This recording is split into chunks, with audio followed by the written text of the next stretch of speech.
faharatsian'ireo lalam-pirenena atapitrisana ny faty antoka hoy ireo mpitatitra fiarabe.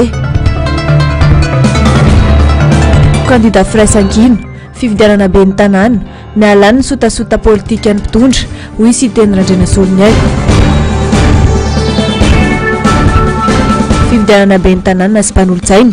tokony hitovy avokoa ny fitondrana ireo kandida.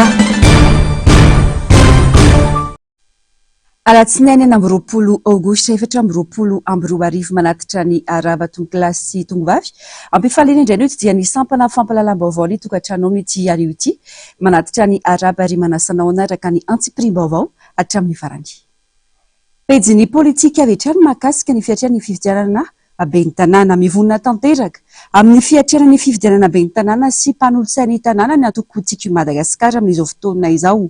Nanamafy ny fahavononany irotsaka hofidiana be ny tanàna eto Antananarivo renivohitra Androany mpitarika ity antoko politika ity raha valomanana marika atao ohatrin'ny fanambarana efa nataony 12 aogositra lasa teo. Nisy ny fiolana teo aminy sy ireo solombavambahoaka lanta amin'ny anaran'ny Team Firaisankina teny anivon'ireo boriboritany eniny eto Antananarivo renivohitra Androany nandinian'ireo paikady hiatriana ny fifidianana indrindra ny fandiniana mahakasika ireo mpanolo-tsaina everina fa afaka hiara asa amin'ity kandida be ny tanàna ity fanadihadiana eo amin'ny riran-tsary ny Mathieu Princy.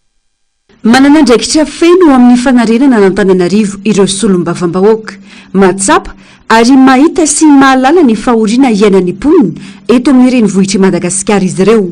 Tsy maintsy apetraka ny lamina rehetra ahafahana manatratra ny tanjony da ny fanarenana indray an'Antananarivo ao anatiny asa miaraka izay ihany koa no ahitana fahombiazana sy hitondra vokatra mivaingana anatrarana tanjony ho ny Flora Valomanana marika Androany raha niaona tamin'ireo solombavambahoaka lany teny anivon'ireo boriboritany enina eto an-drenivohitra. Fionan'izay niompana indrindra tamin'ny fandinian'ireo mpanolo-tsaina afaka natanteraka miaraka ny asa. Ny zavatra tena niresahana teto dia ny fanapahan-kevitra izay noraisiko tamin'ny 20 volana aogositra lasa teo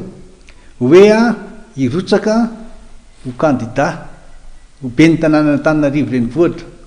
Dia reto député enina menada reto manana ndraikitra lehibe dia lehibe mihitsy amin'ny fampelezan-kevitra sy amin'ny asa atao eny amin'ny boriboritany misy azy avy eny. Hitanao tsara fa le fifidianana izay atao amin'ny faraiky amby 10 volana Desambra eo tsy hoe ny be ny tanàna irery fa miaraka amin'ireo mpanolo-tsaina izay tena manana ny maizy azy tokoa satria izy malala sy mahafantatra tsara ny zavatra misy eny amin'ireny fonenana misy azy ireny. Ka dia ndreto ianareo ena menada ampalalako amin'ny fomba ofisialy fa hoe tapa-kevitra aho fa ho kandida irotsaka ho be ny tanàna Antananarivo miaraka amin'ireo mpanolo-tsaina izay rahantsika mandinga sy mijery miaraka. Ny zavatra anankiray tsy hoe amin'ny alalan'ny team ihany no mirotsaka fa amin'ny alalan'ireo atoko sy fikambanana maro samihafa satria Antananarivo zany tsy petrahan'olo tokana zany na nitokotokana fa tsy maintsy mifarimbony tsika toatrano tsy vitan'ny rery satria anarina sy amerina indray ny asiny zany Antananarivo zany tsika. Ka dia tena faly miaraka amin'izy ireo eto dinikasa moa nataona eto fa izy koa rehefa aveo mbola ifampidinika amin'ireo lay mpikambana rehetra any amin'ireo boriboritany misy azy aby ireo. Ka dia manambara ary aho amin'ny fomba ofisialy averiko indray fa kandida be ny tanàna Antananarivo renivohitra tsy maintsy atao zany. Efa ao anatin'ny fikarakarana natota taratasy rehetra ilaina amin'ny firotsako fidiana ny kandida raha Valomanana marika amin'izao. Isan'ireo taratasy naseho nandritra ity fotoana ity ny taratasy ketra izay isan'ny taratasy notakiana taminy ihany koa nandritra ny fifidianana ho filoham-pirenena ary ara-dalàna tsara. Azo antoka ho ny fanamafisany fa izotraraka ny tokony ho izy fa tsy hisakana amin'ny fanomanana ireo antota taratasy rehetra ka hampandavirary ny fifidianana. Tsy tokony hororisaina ihany koa ny vahoaka momba izany.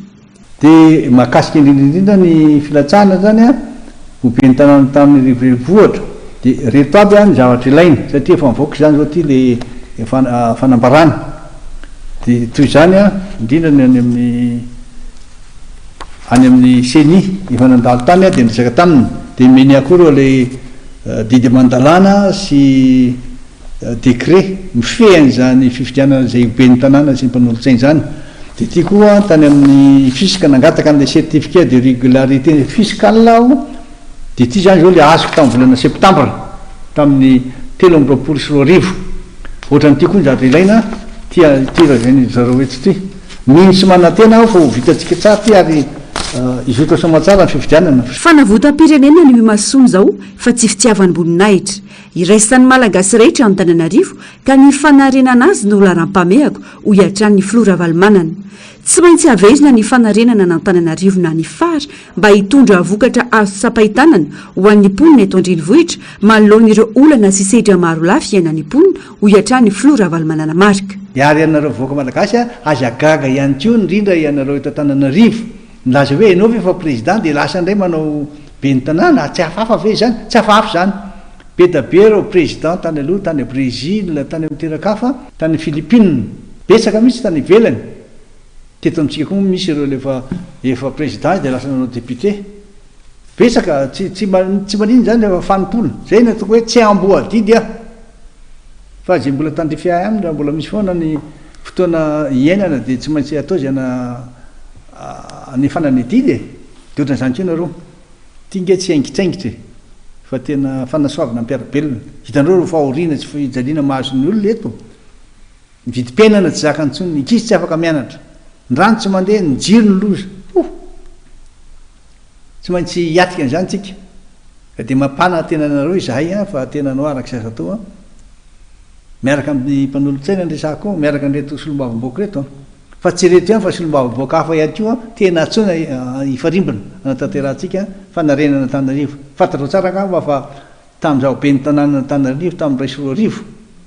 de efa misy n'le natao hoe fara fanarenana Antananarivo renivohitra de averitsika indray zany zao zay tsy maintsy arenana Tananarivo tsy maintsy ampiseho ny maizy azy tanàna mahafinaritra tsara be ty olona tena endry be no leto malala ny tokony ataony atraka izany dia koa ndida ho be ny tanàna eto Antananarivo ny Flora Valmanana marika ny firaika ambin'ny 10 Desambra ho avy izao ary efa mionana amin'ny fiatrian'izany ihany koa ireo solombavambahoaka enina lany tamin'ny anarana tokotiko Madagasikara teto andrenivohitra tamin'ny sambato mavesatra avokoa miantsona amin'ny firaisan-kinany rehetra ireo olom-pirenena tsy sakanavaka izy ireo anatrarana ny tanjona dia ny fanarenana ny renivohitra Madagasikara manodidina izay vaovao izay ihany tokony hitovy avokoa ny herijikany rehetra ary hitovy eo anatrehan'ny lalàna maloana ny fikarakarana ireo antota taratasy firosahako vidiana ho be ny tanàna sy mpanolotsain'ny tanàna atao eto Madagasikara ny 1 Desambra ho avy izao ho ny filohan'ny vondrona parlementera firaisan-kina maître Antra Razafy Manatsoa androany mitaky asa araka ny tokony ho izy avy amin'ireo teknisiana izany fa tsy anasaro-javatra nanao izany no ny antony ara-politika miankina amin'izay no mamora na manasarotra ny zava-misy hoy ny fanazavana matratra valy ireo taratasy ilaina ho an'ny pirotsako fidiana tsiraray ao anaty lisitra ahafahana mandray anjara amin'ny fifidianana be ny tanàna sy mpanolotsain'ny tanàna atrehina afaka ifabolana anisan'ireo taratasy ilaina amin'izany ny taratasy fanamarinana mahateratany malagasy latsaky ny enim-bolana ny taratasy fitany satsazy larana fahatelo avy amin'ny fampanoavana mahefa ary ny taratasy fanamarinana avy amin'ny sampandraram-panjakana momba ny hetra makasika ny maharadalàna ny kandida araketra mazava fa teknisiana avokoa no mandray sy mamoaka ireo taratasy ilaina amin'ny firotsahako vidiana ka takina ny asan'izy ireo anaraka ny tokony ho izy fa tsy atao politika ka mety anasaro-javatra toy ny nitranga nandritra ny fifidianana solombavambahoaka farany teo eto moa zany ny tena dia mijery amin'ny solombavambahoaka amin'ny mampahalalàna ihany koa hoe ny mamoaka n'ireny taratasy reny dia teknisiana ary anaovana antso ny ijanonany zareo amin'ny mahateknisiana azy mba tsy anasaro-javatra na ho an'ny kandida iza na ho an'ny kandida iza satria taratasy ilainy zany ary anisan'ny mety anasaro-javatra na anamora zavatra raha ohatra ka mandeha any amin'ny resaka tsy mahateknisiana azy fa amin'ny resaka politika zany ho an'ny président Valmanana manokana efa nahazo amin'ny certificat de régularité fiscale iny izy tamin'ny nilatsaka filoham-pirenena tamin'ny herintaona moa zany azony tamin'ny volana septambra 2022 ny certificat de régularité fiscale tsy niova ny situation ny atrantsika amin'ny teny zao tao anatiny 20 volana ny tamin'ny herintaona ihany no entina anaovana fangatahana dia tokony ho hita arak'izay ihany koa ny valiteny hoe tsy nisy zavatra niova tao anatin'izay ho an'ny ny hafa ihany koa nisany nanahirana le reny certificat de régularité sy fiscale reny tamin'ny filatsakodiana tamin'ny fifidianana solombavam-bahoaka ary misy eninaira moa zany hoe nisy ireo tsy nanana an'izany na tsy nandoa ihany koa zany caution zany nefa noraisina ny filatsako-fidiana dia tsy tokony hanao de poids de mesure satria ny teny farany a dia an'zareo izay mikirakira ny fandraisana reny atota taratasy reny tsy resaka latsabady fotsiny fa tafitra ao anatin'ny fampitovian'ireo kandidat tsiraray ny fahalalana ara-politika sy fampitoviana lenta azy ireo mialoha sy mandritra ary aorian'ny fifidianana raha ny tety androm-pifidianana anomboka amin'ny 10 septambra amin'ny herinandro ambony io ary aritra 15 andro izany hoe hifarana ny 17 septambra ny fanateran'ireo antota taratasy firotsahako fidiana eny amin'ny ovec lafimbavao hafa kosa indray no samboriny mpitandro filaminana ny sarotavany sabotsy ny fony alady lasa teo tao an-tokantranony ny lisitra faharoa ny solombavam-bahoaka sy teny Randriana Soloniaiko tao Toliara voalohany Tony Perkins famoahana vaovao momba ny fahatongavana Varisimba tao Toliara tamin'ny alalan'ny botry no antony samborana ity mpanolotsy ny tanàna ao Toliara voalohany ity raha ny vaovao nisy ny fijoroana vavolombelona nataony ireo mpitondra ny botry ny laza fa Varisimba no nentin'izy ireo raha ny fanazavana hatrany sotasota politika ny zavamisy ho ny solombavam-bahoaka sy teny Randriana Soloniaiko teo amin'ny fandraisam-peony Germaine Mejanary sary sy ridran-tsary ny tahiny nanambara ny solombavam-bahoaka Randriana Soloniaiko fa manana pirofo amin'ny zavatra nolazay ny lisitra faharoa tamin'ny fifidianana ho solombavam-bahoaka ka nisamborana azy ho omaly maraina io hoy ny solombavam-bahoaka sy teny Randriana Soloniaiko sotasota politika no ataon'ny fanjakana izay miezaka mamboly korontana eto amin'ny firenena fa tsy ny fanoherana velively ho hatrany ny fanazavany tsy ara-drariny ary tsy azo ekena ny fihetsika toy izao satria mbola tahotra amin'ny fifidianana manaraka no anaovana sotasota ho hatrany ity solombavam-bahoaka ity ka nisy vary avy any Mazenga ao izy Tony rehefa tonga tao Toliara no etiny botsy ireo vary reo de nanao témoignage le mpitondra an'le botsy amiko ao ara le témoignage io fa apetrako ao ampazoko hoe zahay nitondra an'ity vary tsy normal tahitra am'izay Tony nijery an'le izy aiza le izy de nalainy Tony le vary de misy exemple an'io vary io tonga eo de nilazaina am'izay moa hoe tsy marina zany ka fantanina mipetraka fa maninona mpitondra le reo botsy reo no nanao témoignage sasasasany mpitondra botsy reo hoe nitondra vary tsy normal zay fa vary maimbo ka izay no fampikorotana ny Toliara ka fantanina mipetraka de zao tena resaka vary ve no isamborana ny Tony sa fantatra Tony fa ho candidat ny firaisakina zay hirotsaka ho ben'ny tanàna anana koa le vidéo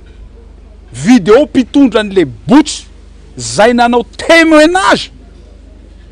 ary tsy hitako inona tombontsoany olo io hanao témoignage hoe mba nalahelo any Toliara izy ananako le vidéo fa tsy resaka zany izy io fa fahitako azy a dia resaka iblokena any Tony fotsy satria atahorana izy tsisy manatombotsoa fikorotana an'ity fireneny ity fa fifidianana io alao ny vahoaka no hitsara natao fifidianana filoham-pirenena natao koa fifidianana député zay vona ilatsaka alao vahoaka no hitsara fa tsy kapakapaina alohan'ny fotoana ohatran'io tsy mety zany zavatra zany fa firenena raha manana tia foin'Andriamanitra ho nosy isika ary tsy nataon'Andriamanitra hiady amin'olona hafa maninona atsika hifamonina ato firenena fefa mahantsa ity firenena fefa mandoalika ity no lasa tsika indray koa no créer zavatra na ny vola hoentiny ankizy hoentiny hividianana fitaovana ankizy tsisy atreto raha ny vaovao dia mbola tsy fantatra ny toerana nametrahana any Tony Perkin fantatra ihany koa fa anokatra fanadiadiana momba ity raha Varisimba ity ny solombavam-bahoaka Randriana Soloniaiko ankoatr'izay mahakasika Antananarivo manokana dia mazava fa ny filoha Marc Ravalomanana no candidat ny fanoherana tsy azo ekena ny fikasana mety anakatsakana ireo kandida ny firaisankina toy ny zava-misy atao ao toliara voalohany ho iantrany ny fanazavany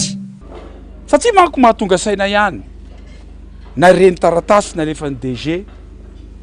ny impôt iny tsy efa misy olona ndray koa ao a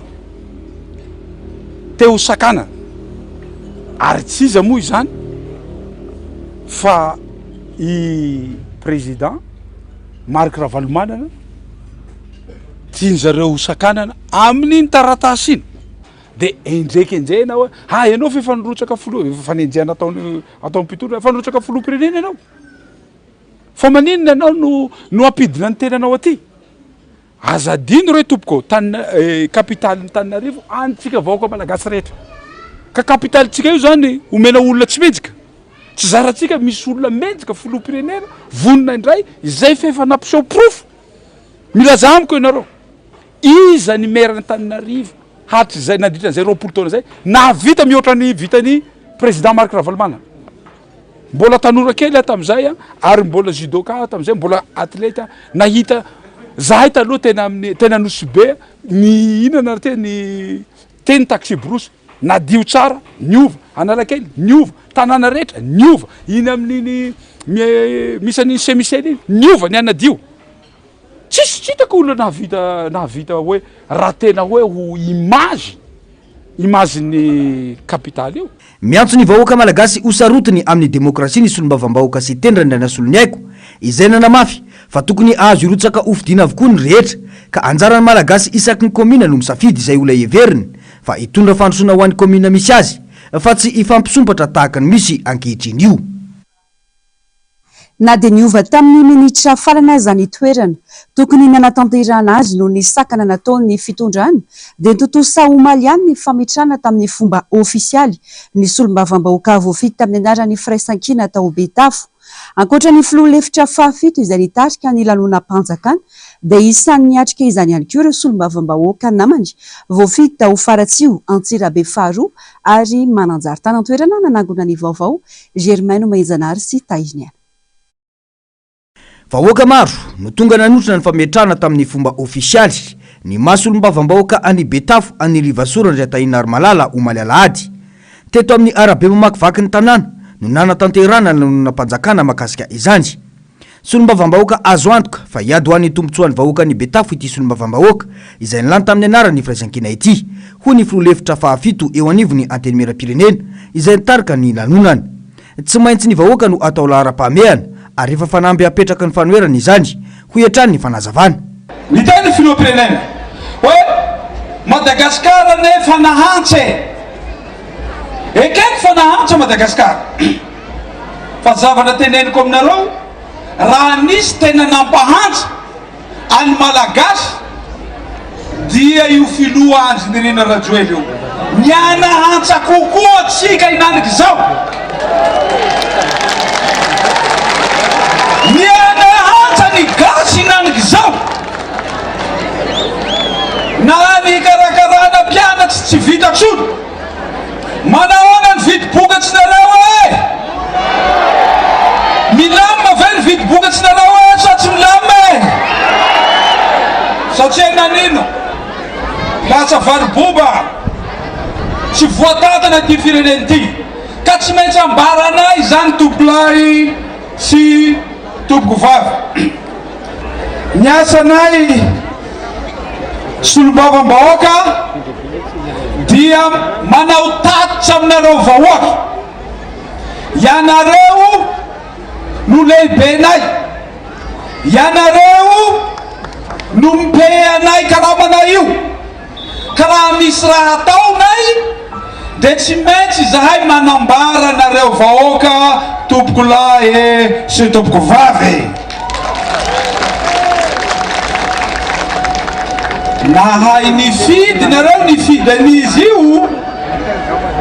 fa efa tsapatsapako ny fomba fiasany tao antemeram-pirenena sa izy ary miaro ny tombontsoanareo ny vahoaka ny Betafo no nanome fitokisana ay noho izany tsy maintsy izay asoan'ny vahoaka ato amin'ity distrika ity no imasona hoy kosa ny solombavambahoaka Rivasora ndray Tainary Malala mitodika aminareo voaka district Betafy tsy akalapaka ny tenako ianareo no mpanoana lahy ny hazo ny tompony vakolakana dia ny tanandrino ny tsara ny katsaka no babiteny dia ny tanandrino ny lonaka fa ny fifidianana iny tanteraka ka nahazotsika fadesena mezinezina sy ny tarika tamin'ny isam-bato 7 elanelam-bato ny voalohany sy faharoa iza voalohany lahana fahadimy livasoa fa elanelam-bato 7 ireareantsika zany satria isika rehetrarehetra reo no fito dia isorako anareo zany tsy andaraka iny-biadoa ary mametokona reo vahoaka fa tena iady ho anareo ijoro anareo araka zay tarify pahefanany melona lampanderana hanasoavana ny vahoaka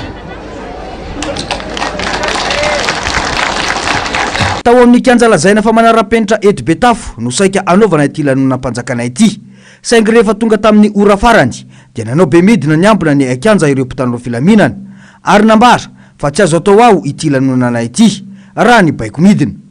antony nahatonga ny fanatanterana izany teto amin'ny arabe manakaiky ny commune teto Betafo. Izay ny makasika ny politika sy ny raharam-pirenena ivadika lafim-baovao hafa kosa isika manodidina ny fitaterana. Antapitrisany maro ny fatiantoka iainan'ireo mpitatitra fiarabe mivezivezy any amin'ny lalam-pirenena avokatry ny faratsin-dalana. Simba matetika ny fiara kanefa tsy malo ny karamaresina ny vola mivoaka amin'ny fanamboarana isaky ny mahavita dia iray. Manampitrotraka ny tsy fandriampahalemana eny an-dalana. Miatraiky amin'ny vantana amin'ny fivelomana ny tsy fandraisana andraikitra malona ny fampitehan'ny lalam-pirenena rehetra eto amintsika ka tokony ilana vahaolana aingana ho ny fanadihadiana eo amin'ny sariny Mateo Princy. Zarana mahavita tory ny camion iray manoloana ny faratsin-dalana saika manerana ny lalam-pirenena rehetra. Mibaby fatiantoka maro ny tompon'ny fiara sy ireo mpitatitra manoloana ny zavamisy. Mitombo ny fandaniany an-dalana vokatry ny faharetan-dy. Lehanay daholo rehefa misy entana joretana. Tsisy lalana tsara maintsy simba ny tômôbila rehefa ratsy ny lalana sady tsy mahavita voyage firy. Taloha nena ohatry roara zao mandeha dia efa tonga any Tamatavy ihany fa raha zao tsy mety. Andry an-dalana ianao nefa ny fandriampahalemana koa tsy nao raha tômôbila ny patron manamboatra azy fa manamboatra moa tsy maintsy manamboatra isaky ny tonga. Vérification rehetrarehetra tsy maintsy misy tsy mety eo sady zany ny tômôbila tsy maintsy misy simba amin'ny lalana. Ina zao matetika tena simba rehefa ohatr'izay? Any amin'ny fanambaniny any zao tena matetika resoro, slam-bloky, isan-karazany tsy maintsy misy foana sady apotro. Gasoil zany mitombo tombo be zany satria anao vitesa raha mandeha 8 minao tsy afaka ny andeha 8 matsiny anao raha makany Tamatavy zany 4-5 farafamboniny siste zay dia efa tsy maintsy mitombo ny gasoil amin'ny ratsy ny lalany olona jamba ngamba miteny tsara. Tafakatra antapitrisany maro ny fatiantoka raha simba ny fiara iray. Raha ny zavamisy anefa tsy maintsy manamboatra isaky ny mahavita dia ny pont, ny boîte ary ny ressort matetika no simba ka tsy maintsy ilana fanamboarana na fanoloana.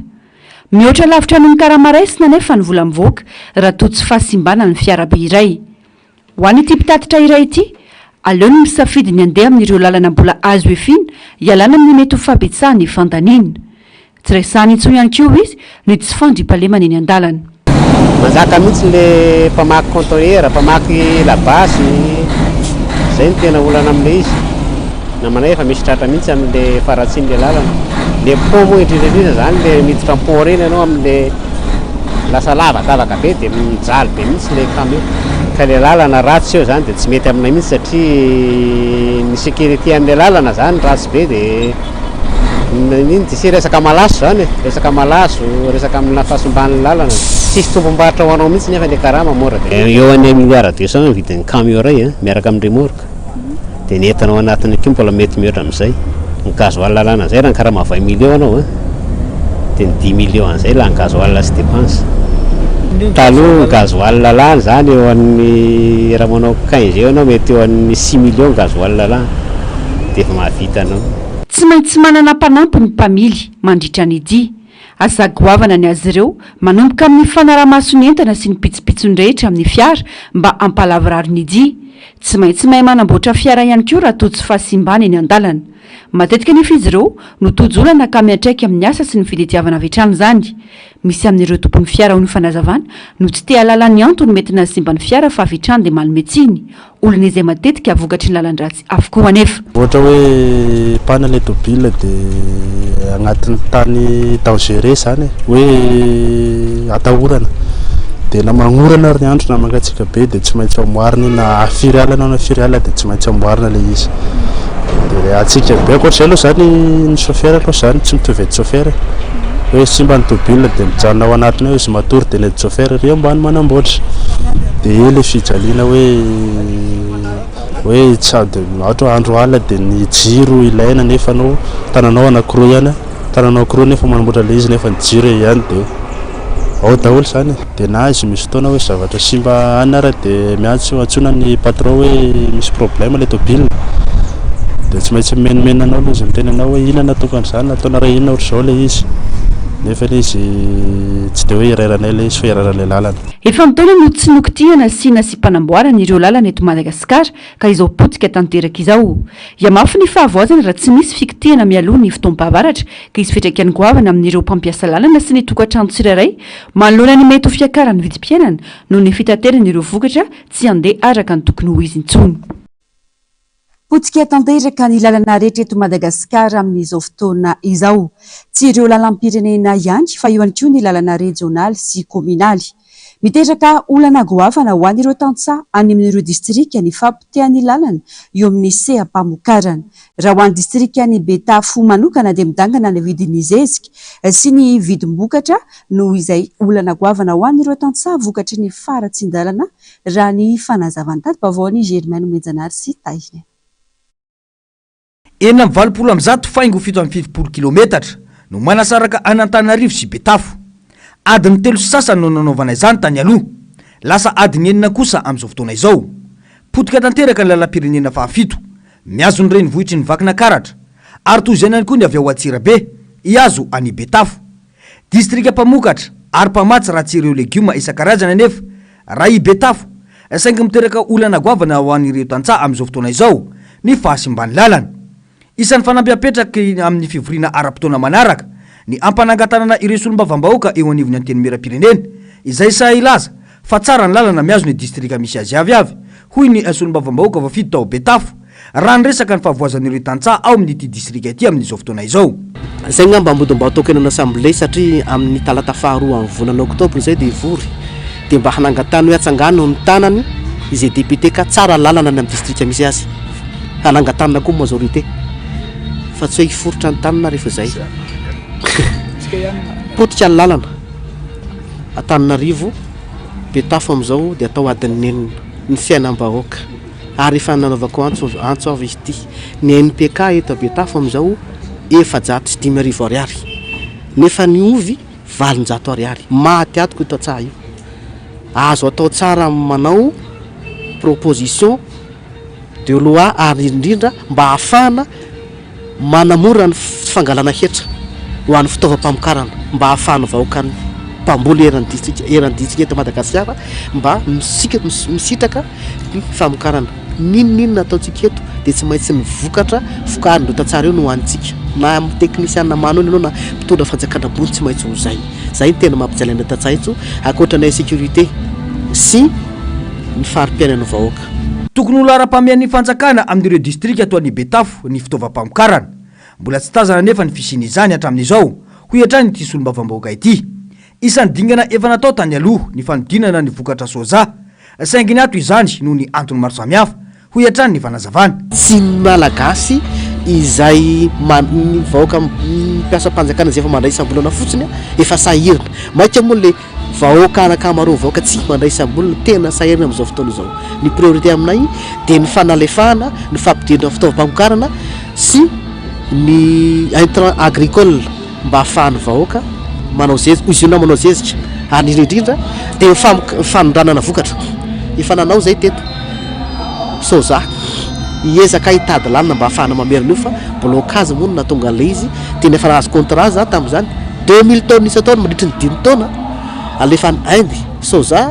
dia any États-Unis fa bloqué tahaka nataon'ny olona amin'ny lavanilina tahaka nataon'ny olona amin'ny letchi monopolisen'ny olona anankiray iezaka araka an'izay azoko atao. Tsara ny manamarika fa manodidina ny 3 alina no isan'ny mponina ao Betafo raha ny fanisana farany ofisialy ny taona 2 ka ny 700,000 mponina ireo dia tantsaha izay mizaka ny mafy avokoa amin'izao fotoana izao.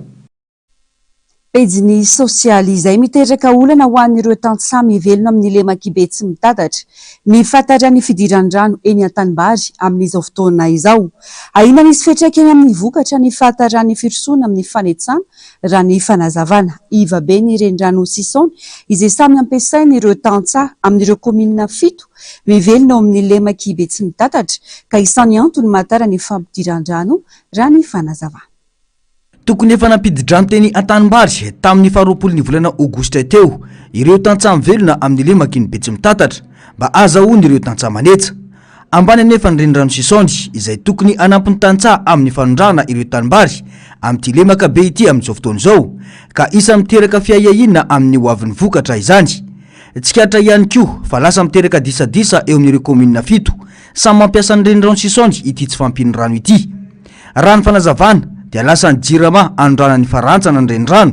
any ka lasa iva ny renirano tokony anondrana ny tanimbary raha ny fanazavana atrany. Fa iny sisony renirano sisony zany ny rano no tsy ampy fa raha ny pitsipitsiny amin'ny resaka teknika ny baraza ny canal d'irrigation ny taboka ny filazan'ny olona azy dia efa vonona tanteraka zany ary fa mitra ny rano fa kely de kely no tsy fampindrana eny amin'ny sisony satria azadiny sisony zany misy commune Pangabe ma fiadanana Ambotrimanjaka mba vahatokana Fenerivo Itosy zany zany mikambana amin'ny rano 7 zany mampiasa ny rano amin'ny sisony iny zany hoe Ambotrimanjaka nefa farany ambany indrindra zany hoe navita tomomana raha barazana Ambotrimanjaka azomondrareo any ambony dolo rano dia mihitsy zany zao tsika zay anaovana antsoava amin'ny commune any ambony any zay tonongo teo mba vahatokana Fenerivo Alakamisy mba jereo any zay aty ambany fa zay dititentsika fa hoe amin'ny fotoana fanetsana alohantsika mba ifampizarany rano araka nefa fifanarana ataontsika isa-taona fa voazina any ambony dolo zany zao ny rano aloha dia sahirina be Ambotrimanjaka fa tenenina avoakana Ambotrimanjaka zany ny barazintsika ny tabokatsika ny kanalintsika ny tany masoandro efa ara-dalàna fampidenina rano fa ny rano midina any amintsika mihitsy zany tsy misy dia zay mahatonga ny anaovana antsoava amin'ny commune any ambony reo. Ny aty amin'ny Sapanina kosa moa zany zao fa mitra koa ny rano efa tokony hita tamin'ny vay fa saingy ilay barazy efa vita moa zany tondraka be ny rano satria ny fanjanjirama zany mandefa rano tsy akijanona amin'ny anodelina masina eny farahantsana dia koa man somary misy misahirina kely tsika fa naizanajany tsy maintsy vitatsika ao anatin'ny 3 andro ny barazy ampidirana ny rano avy any Atsirano nariny zany tena hain'ny fanondrana ny tambary Ambotrimanjaka iny barazy eny Atsapanana iny. Tsara ny manamarika fa anisan'ny tanimbary midadasika sy mamokatra ny lemaky be tsy mitatatra. Tantsaha Anarivony maro no mivelona aminy ary isan'ny mamatsy ny mponina Antananarivo sy ny manodidina. Pejiny fampianarana kosa indray miavitsy anisa hatrany ireo mpianatra malagasy ty sy mirona amin'ny taranja siantifika eto Madagasikara. Manana anjara toerana lehibe amin'ny fampandrosoana nefa tsy eto an-toerana ihany fa hatreny amin'ny setry iraisam-pirenena ny fisiany ireo paisiansa indrindra eo amin'ny fikirakirana ny lafiny teknôlôjia. Ilaina araka izany fandraisana amin'ny tanàna manokana ny fampivelarina ity sokady siantifika ity any an-tsekoly ho fikolokoloana mialoha ny safidin'ireo mpianatra. Miaro sora ary mampianina miaro tanjona. Mahasarika ireo mpiadina baccalauréat eto Madagasikara hatrany ny misafidy ny sokajy literaira hatramin'izay. Nahitana fiakarana izany safidy izany tamin'ity taona 2024 ity raha oharina amin'ny isan-taona araka ny atotanisa azo ao niveau ministera ny fampianarana ambaratonga ambony sy ny fikarohana siantifika. Tafakatra hatrany amin'ny 7.75 isanjato ireo mpiadina ny safidy ny sokajy literaira ka ny 8.5 isanjato amin'izany dia nirona bebe kokoa amin'ny sokajy A2. Vitsy anisa manoloana izany ireo mpiadina naneo ny safidiny ho amin'ny sokajy siantifika. Fomba fampianaran'ilay mpampianatra ve sa ilay mpampianatra tsy dia ampy loatra ny fiofanana izay azony a. Faharoa zany dia ny tsy fisiany ataontsika hoe laboratoire izay fanaovana andrana zany any amin'ny kilasy ambaratonga any tsy voasarika mihitsy ilay mpianatra ary ilay taranja siantifika efa mampitahotra an'ilay mpianatra ihany. Betsaka ny ezaka ataon'ireo mpanabe entina hisariana ny sain'ireo mpianatra isafidy ny sokajy siantifika manomboka eo amin'ny kilasy 10 any an-tsekoly.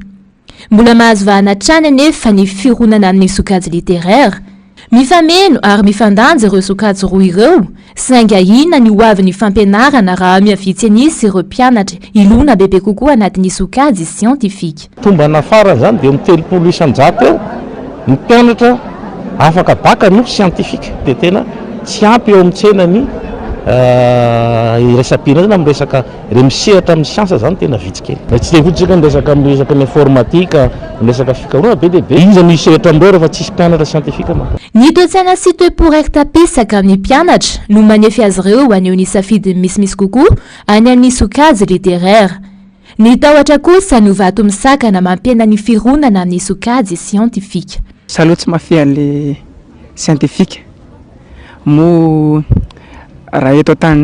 Madagasikara ilaina kokoa le littéraire mikasika ny hoe langue sy ny sisa. Tamin'ny anatra tany amin'ny lycée hitako hoe ny littéraire ny mety amiko satria tsoroko aloha manao za tsy mahay matematika mihitsy fa ny any amin'ny resaka français, géographie, philo any tena mampahazoaina anahy. Kiondalana lehibe mamaritra ny hoavin'ireo tanora amin'ny fianarana orantoviny sy ny fiatriany asa ny orinany ny safidy ataony mandritra ny fanadinana baccalauréat. Izy ireo koa no kitry faharan'ny fampandrosoana ny firenena. Tsy azo ndiditsita fa mitana anjara toerana lehibe amin'ny fampandrosoana ny firenena ny fisin'ny sientifika toy ny any amin'ireo firenena matanjaka sy lazalavitra ny ivelany. Ilaina ezaka arak'izany ny fampivelarana ny tontolon'ny fampianarana amin'ny alalan'ny fampifandanjana ireo sokajy littéraire sy sientifika any amin'ny sekoly ambaratonga mpampianarana fahatelo. Farany eo amin'ny maresaka avy any ivelany mpanolo-tsaina eo amin'ny lafiny fiarovana iray. Niasa niaraka tamin'ny mpanao gazety avy amin'ny Reuters no maty ny sabotsy lasa teo taorian'ny fanafiana balafomanga tao amin'ny trano fandraisam-bahiny iray tao Kramatorsk tsy nanan'ny Ukraine raha ny vaovao navoakan'ny Reuters. Enina ireo iraky ny Reuters no nanao ny fanadihadiana antsary momba ny ady eo amin'ny Rosia sy Ukraine ka isan'izany ity mpanolo-tsaina izay namony any ity sy mpanao gazety roa hafa izay naratra mafy. Sitraka Ratovonambitso, Andry Rakotomalala. Ryan Evans no anarany, miaramila Britanika teo aloha, 17 taona, efa niasa ho mpanolo-tsaina momba ny fiarovana ho an'ny Reuters izy nanomboka tamin'ny taona 2024. Namony ainy izy ny asabotsy teo, tao Kramatorsk, tao amin'ny Safir Hotel izay rava noho ny fanafiana balafomanga alefan'ny Rosia. Nipetraka teto Ryan Evans niaraka tamin'ireo mpanao gazety 5 avy amin'ny Reuters nalefa anarina ny sistan'ny Donbass tokony 20 kilometatra mialeto. Ny roa tamin'ireo mpanao gazety naratra ka ny iray tena naratra mafy ho iatrany ny fanampanazavany nanatry maso. Nanaitra ny rehetra ity fipoahana ity. Tao an-trano izahay efa niomana toro ny tonga tampoka ny fipoahana tao anatin'ny indray mpimaso. Rehefa nipoaka ny varavarakelinay izay vao azonay ny zavan-tranga ho iatrany ity farany. Eo ambany fifehezan'ny Ukrainiana ny Donbass, lasibatry ny tafika Rosiana kosa i Kramatorsk. Tsy mbola manome fanazavana i Rosia manoloana ny fiampangan'ny filoha Ukrainiana azy tamin'ny fandefasana balafomanga balistika. Hotely tsotra no nininona noravan'ny balafomanga Rosiana ka nandratra olona 7 ary namony ainy ny iray tamin'izy ireo. Hatramin'ny nanombohan'ny fanafiam-bohitra Rosiana tamin'ny volana febroary 2024, ireo mpanao gazety sy ny mpiara-miasa aminy, ny mpanolo-tsaina momba ny fiarovana, ny mpanamboatra na ny mpandika teny tena ilaina amin'ny asa eny an-kianja dia niarany risika maro. Araka ny filazan'ny ONG Reporter Without Borders, mpanao gazety 12 farafakely no maty tany Ukraine